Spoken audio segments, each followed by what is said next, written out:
It's a less than 1 in a 2 million chance. A childhood vaccination partially paralyzes a Midlands boy. A vaccine so common that you have most likely taken it. Now, as an adult, he's turning a tragedy into a triumph.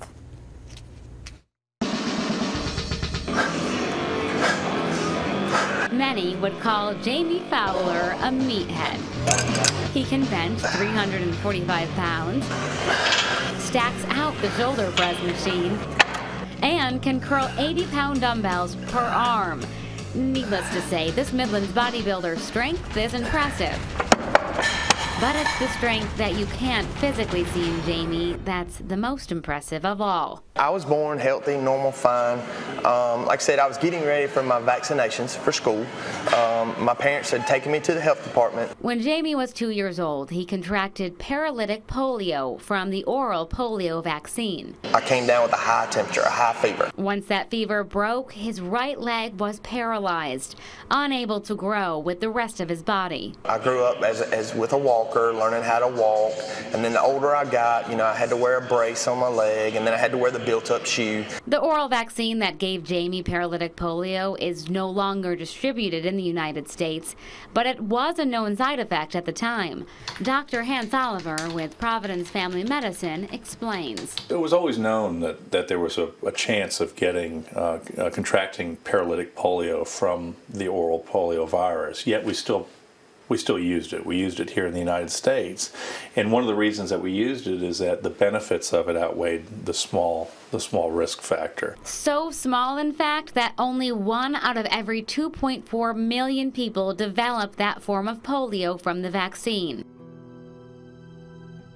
Of course, that number isn't small to Jamie. When I was about 13 years old, my back and my hip had deteriorated so bad I had been put in a wheelchair, and that was probably my lowest point. I remember in school, my mom having to take me to school, and the van door opening and the wheelchair gate out, and here I was, a kid in school, right at the right age that want to like girls and try to be impressive and this and that, and here I was, the kid in the class or the kid in the school rolling around in a wheelchair. Jamie spent 2.5 years in the Shriners Hospital where he had a bone-breaking surgery, filling bone that he lacked with stainless steel and learning how to walk again. You have people who don't have the proper upbringing, or they don't have God in their heart, and there's just downright mean people out there. He got picked on growing up, but a bit of perspective helped him grow stronger physically and mentally. I just thought I was bad. I just thought I had it bad.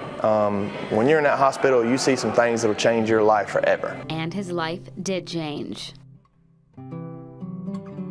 I do not think of myself as handicapped. I do not look at myself as handicapped. To help build muscle and lessen the side effects of his condition, Jamie started working out with his friend and bodybuilder, Gabe Miles. He started coming in the evenings, and I didn't know how it was going to be, what he could do, what he wasn't going to be able to do, and he came and he never missed a beat. Gabe was so impressed he convinced Jamie to compete in a state bodybuilding competition. He finished in the top 10. The first time I walked on stage, all the bright lights, it was such an adrenaline rush. So from there on, I've been hooked ever since. Then he traveled to North Carolina, where he came in second. I have a wife and a beautiful little girl of my own. I look at the things that I do, and I want her to be proud of her father. When Jamie was younger, his motivation was often based on fitting in. Now, his motivation is based on helping others. I have so many people that'll just come over there and want to talk to you and say, hey, can I get a picture with you? Or, just want to tell you thank you. And they'll tell me about situations about their children. Maybe that's what my purpose is. My purpose is to motivate people. If I can do it, you can do it. That's for sure. Call Jamie Fowler a meathead if you want to. Just be sure to add the words motivated. To this day, the doctors tell me I should be walking with a cane, but hey, it'll be all right. I'll just walk with a little bit of a limp, no problem. And inspiring. It's been a struggle, but I feel like it's built character and made me who I am today.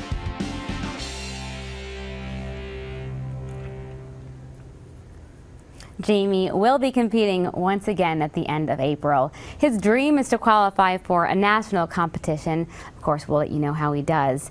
And you should note the oral polio vaccine that infected Jamie has not been used in the United States since 2000, when a safer form was approved. Today, polio has been eliminated from the United States and the entire Western Hemisphere, although it is still a threat in some other countries.